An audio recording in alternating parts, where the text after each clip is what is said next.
Attraction and relationships. We all love to have relationships. And wouldn't it be nice to know what attracts people to me? What attracts me to other people? This is the foundational elements of human design, and I am helping you understand attraction and relationships. I am Sandra Lee, human design specialist and biofield tuning practitioner. So if you look at this chart over here, this happens to be my chart. You can see that there's places where there's colored lines that fill up the whole space between two shapes, and that's what creates definition or color in the shapes. And then there's places where there's like colored lines that are hanging out in channel by themselves and don't create definition.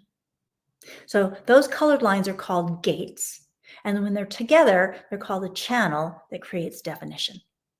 So any place in my chart where I have one of these gates that's defined all by itself, doesn't have its partner there, that gate is called a hanging gate.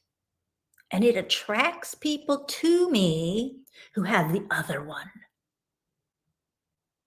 I attract people who have the gate that matches my hanging gate. So knowing this helps you understand what attracts you to people. So, for example, in my chart, I have that little red square there, the will center, and coming off the side of it, I have the gate 26. But I do not have defined the gate 44. I have the 26, the gate of truth and integrity, or the absence of truth and integrity, but I don't have the gate 44, the gate that's about the energy for the past. So I am going to attract people to me who have this energy of dealing with the past, being smart about the past, maybe struggling with the past because it might be defined in their chart. So it's an issue for them trying to figure out, how do I deal with the past? Or I've learned so much from the past. And so that's a strong energy for them because it's defined in their chart. So my chart is going to attract people who have that 44 energy in their chart. That's part of what attracts people into relationships. Now, what if I have an existing relationship? Is this helpful to look at this whole attraction piece? Absolutely.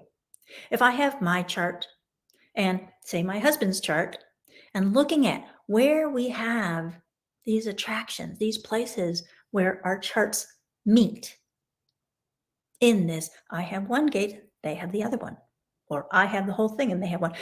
Those are all attractions between the two charts. And when two people are in relationship, where there's a lot of these electromagnetics is what they're called, that makes for strong attraction between two people. Now, this can show up like we get along great, and it can also look like butting heads. Because when people just like, things never go very well, we don't communicate very well, they might have a lot of these attractions in their chart, but it might not necessarily always be peaceful and happy and collaborative. It might be, we fight. So understanding those are both elements of attraction in relationships from a human design perspective. I hope you found this interesting. Thanks for watching. Awaken the heart of your business. Oh, and if you want to know about your chart or a relationship that you are in, then we can find time to talk. Thanks for watching. Breathe.